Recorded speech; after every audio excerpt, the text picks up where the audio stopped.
గారు నమస్తే అండి. మరి చంద్రబాబు నాయుడు గారు అధికారంలోకి వచ్చి 100 రోజుల పాలన పూర్తయింది. ఈ 100 రోజుల్లో రాష్ట్రంలో ఎలాంటి మార్పులు తీసుకొచ్చారు? అసలు పాలన ఏ విధంగా అనిపించింది మీకు? చాలా బాగుందండి. చంద్రబాబు గారు ముఖ్యమంత్రి అయిన తర్వాత మరి ఆయన చాలా బాగా ఆలోచించి శ్వేతపత్రాలు విడుదల చేశారు. విడుదల చేస్తే ఆ శ్వేతపత్రం ఎట్ట ఉందని చెప్పి దాని మీద కూడా కౌంటర్ ఇచ్చాడు ప్రతిపక్ష నాయకుడు.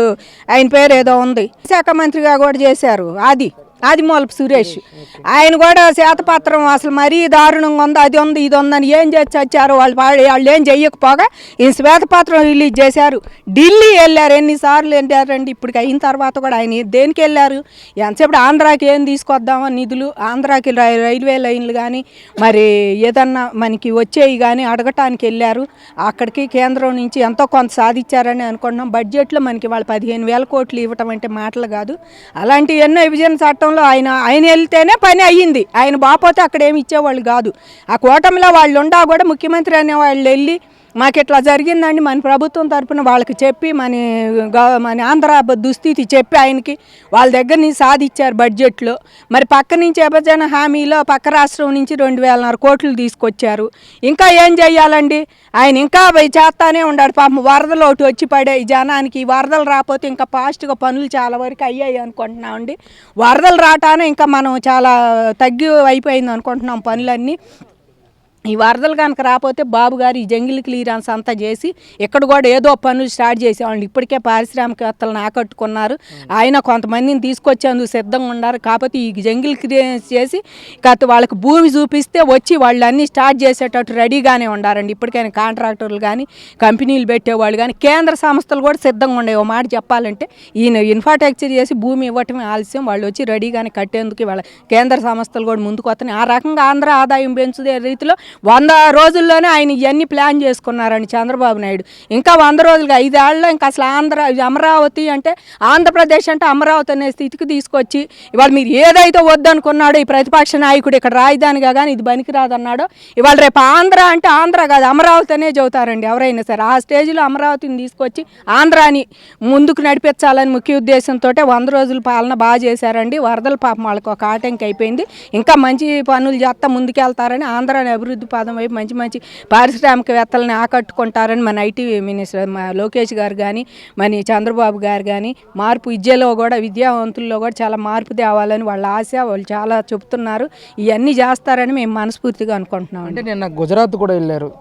అక్కడ ప్రధానంగా ఆయన మాటలు చూస్తే గతంలో హైదరాబాద్ని ఐటీకి ఏ విధంగా డెవలప్ చేశారో ఈరోజు ఆంధ్రప్రదేశ్ రాష్ట్రంలో రెన్యూవబుల్ ఎనర్జీని ముందుకు తీసుకెళ్లే విధంగా అక్కడున్న పారిశ్రామికవేత్తలతో ఆయన మాట్లాడిన తీరును చూస్తే మీకు ఏ విధంగా అనిపించిందండి? ఇవాళ చంద్రబాబు నాయుడు గారు పారిశ్రామికవేత్తలతో మాట్లాడటం కొత్త ఏం కాదండి. ఆయన అసలు దోహా వెళ్ళే బోలెడు తీసుకొచ్చేవాళ్ళు. ఒకప్పుడు మనం పాత సమైక్య ఆంధ్ర ఉన్నప్పుడు ఆయనకి పెద్ద పారిశ్రామికవేత్తలు బిల్గేట్స్తో మాట్లాడాడంటే ఇంకా అంతకన్నా పారిశ్రామికవేత్తలు ఎవరు ఉంటారండి? అంత మంచి పెద్ద ఆయనతో మన ప్రపంచంలో నెంబర్ 1 కోటేశ్వరితోనే మాట్లాడి మైక్రోసాఫ్ట్ తీసుకొచ్చిన ఘనత చంద్రబాబు నాయుడు గారిది. అలాంటిది పారిశ్రామికవేత్తలతో మాట్లాడటం కొత్త కాదు. కాకపోతే ఆయన మాట్లాడే విధానం ఆయన చదువుకో కాబట్టి బాగా తీసుకొస్తాడు పరిశ్రమలు. ఆయన ఎవరు మాట్లాడినా 10 మందిలో మాట్లాడితే ఆయన 5గురినైనా ఆకట్టి తీసుకొచ్చే సత్తా ఉందండి చంద్రబాబు నాయుడు గారికి.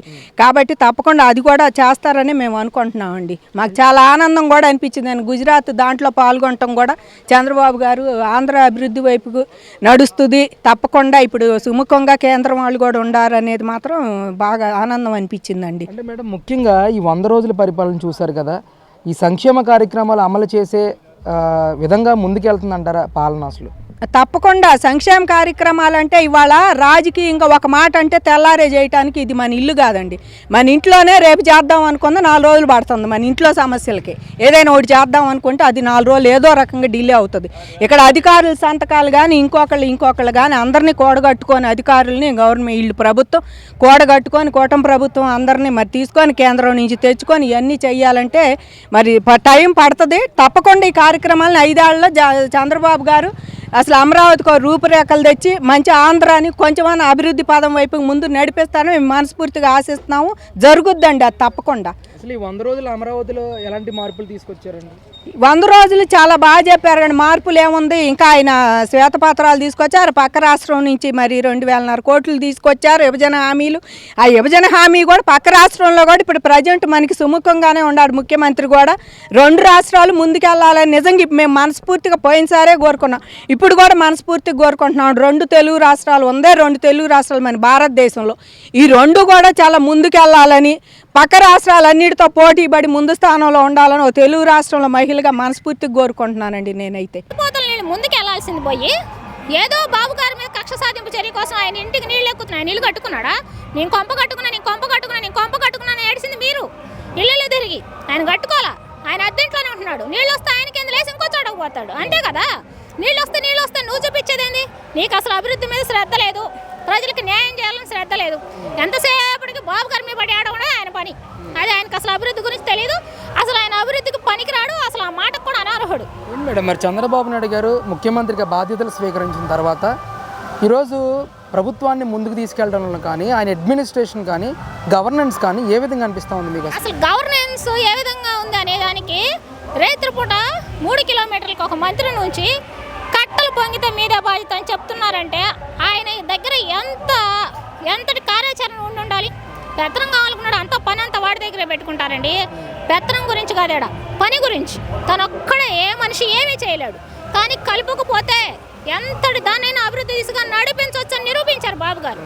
అది అందుకని బాబు గారు ఒక మామూలుగా సామాన్యులుగా ఆలోచించటమో లేకపోతే బాగా తెలివిగాని వాళ్ళలాగా ఆలోచించడమో కాదు, ఒక లెజెండరీ స్థాయిగా ఆలోచిస్తారు అనటానికి మొన్న వరదలను ఎదుర్కొన్న విధానమే తార్కాణం. ఆయన ఒక్కడే చేయాలి. నిమ్మల రామానాయుడు గారని, రామ్మోహన్ నాయుడు గారిని, ఎవరు ఏ మంత్రిత్వ శాఖ అయినా ఇక్కడ పని పంచుకునే విధానం దగ్గరకు వచ్చేసరికి ఎంత వివరంగా పని బాధ్యతలు అప్పచెప్పారనేది, ఏ విధంగా మంత్రులు కట్టమటుండి చేశారనే దానికి ప్రజలు చూశారు, ప్రజలు చేశారనే దానికి అదే తార్కాణం.